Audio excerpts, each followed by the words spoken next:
Bonjour, je m'appelle Valeria Falaski, je suis la chef de la mission de l'OIM Sénégal.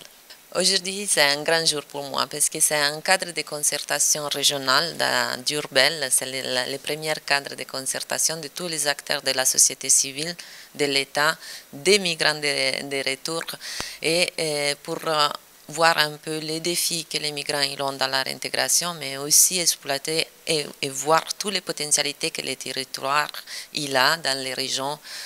Et aujourd'hui, voilà, on débute avec la région de Diourbel. Alors, l'IOM met en place un projet qui s'appelle Migration, Protection, Réintégration, Retour et Réintégration, financé par l'Union européenne.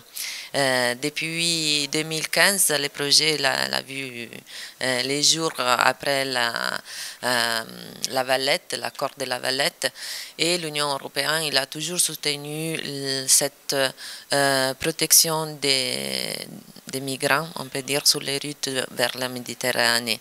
Donc ici au Sénégal, on prend en charge les Sénégalais qui étaient en difficulté pendant leur parcours de migration et qui ont demandé à l'IOM un appui pour les retours. Une fois au retour, ici l'IOM, on a toutes des équipes pour l'accueil à l'aéroport, accueil s'ils rentrent par voie terrestre, et puis après l'accueil, on fait des formations, qu'est-ce qu'on appelle des séances d'écoute et parole où les migrants ils vont exprimer leur désir, on peut dire, qu'est-ce qu'eux ils voudraient mettre en place ici au Sénégal et en particulier dans les zones, dans les communautés d'origine. Et à ce moment-là, il y a tout aussi un appui psychosocial pour les migrants. On sait que pendant les parcours migratoires, ils ont plusieurs défis, ils ont vécu des situations traumatiques. Donc, avec l'appui de l'ECOASP, avec lequel on a fait un partenariat, on a réussi à faire de sorte que ces traumas ils sont un peu apaisés, on soulage un peu les migrants d'abord. Et après, il y a ce qu'on appelle la réintégration économique. Et voilà qu'aujourd'hui, on voudrait mettre en place une coordination de tous les acteurs qui se trouvent dans les territoires pour que cette réintégration, que c'est vrai, maintenant on parlait avec un migrant jeune de retour qui dit oui, j'ai reçu, mais j'ai besoin d'accompagnement.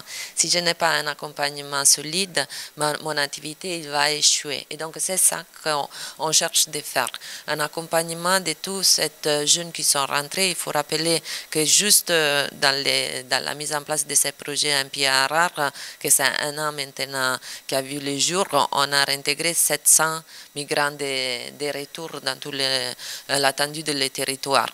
Et ces jeunes, ils ont vraiment besoin d'appui technique, financier, des supports peer-to-peer, on appelle, quand quelqu'un il connaît les défis qu'il a vécu, il peut s'exprimer, il peut partager les défis qu'il est en train de faire face dans les retours dans leur communauté d'origine.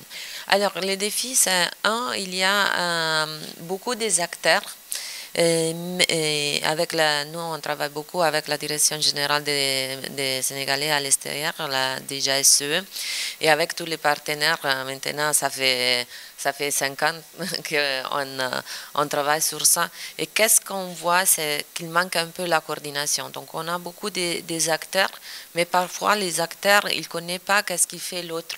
Et donc, il y a des duplications où on a un même bénéficiaire que à bénéficier de 2, 3, 4 projets, alors qu'un autre il n'a pas bénéficié parce que peut-être il est dans une communauté éloignée ou pas rejoignable. Ça aussi, c'est un défi, la joignabilité des migrants. Autant qu'à IOM, on voudrait suivre les migrants de retour dans leur parcours de réintégration économique pendant 6 mois.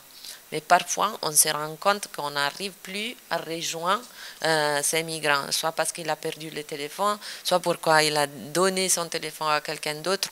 Et donc là, on se trouve dans l'impossibilité de faire ce suivi.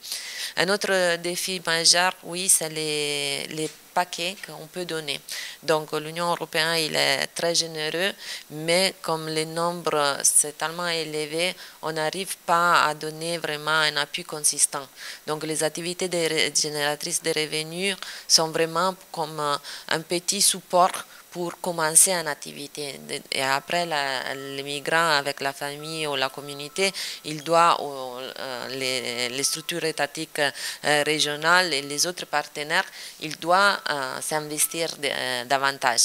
Voilà, aujourd'hui, c'est vraiment ça qu'on veut, c'est un défi qu'on veut surpasser. Et ce cadre de concertation, je suis sûre que va nous permettre de se connaître un à l'autre, de faire connaître les migrants à ces structures, et puis définir tous ces défis et voir dans quelle mesure chaque partenaire, avec les possibilités qu'il a, les connaissances, les ressources humaines, les ressources techniques, les ressources financières qu'il a à disposition, comment aller au-delà de ces défis.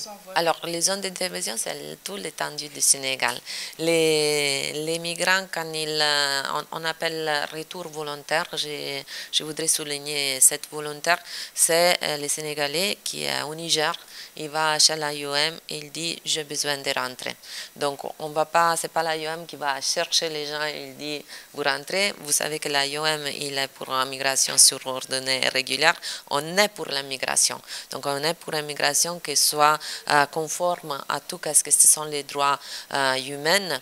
Et donc, quand les migrants y reviennent, ils choisissent s'y retourner dans son communauté d'origine, et ça c'est notre souhait, mais aussi s'il veut choisir une autre zone parce qu'il a rencontré des amis pendant les parcours migratoires et veut joindre les efforts pour se mettre en jeu et commencer une activité, n'importe lequel. Donc c'est vraiment sur la base volontaire, on laisse la personne, les Sénégalais, choisir où aller, quelle activité veut faire, quelles compétences développer. Alors, le coût du projet, c'est 6 millions d'euros sur un an et demi. La communauté, l'Union européenne, désolé, l'Union européenne, aujourd'hui, il nous a fait signe qu'il aimerait continuer cet partenariat. On est en train de discuter donc pour la continuation en 2025. Nous avons constaté que malgré la multiplicité des interventions des différents acteurs de la migration, le phénomène persiste. Donc tous les jours, nous assistons à une vague de départ à travers les différents trajets migratoires, que ce soit par la voie maritime et par la voie terrestre. Bon, déjà, nous sommes témoins d'un drame qui s'est produit hier, donc sur les côtes saint-louisiennes. Donc, c'est un drame qui a occasionné donc une vingtaine de morts. Donc, cela appelle donc de notre part une reconsidération sur la qualité des interventions dédiées à ces migrants. Soit l'approche n'est pas très bien appropriée par les bénéficiaires, et là il faudra donc beaucoup de concertation pour comprendre et calibrer davantage les interventions avec les besoins spécifiques des migrants. Donc beaucoup d'acteurs interviennent au niveau de l'État et à travers aussi les projets, programmes. Mais je pense qu'il faudra donc un cadre de dialogue et de concertation pour non seulement rendre efficaces les interventions, mais aussi répartir un peu les tâches au sein de ce cadre pour que l'accompagnement soit plus rapproché et plus efficace pour les bénéficiaires.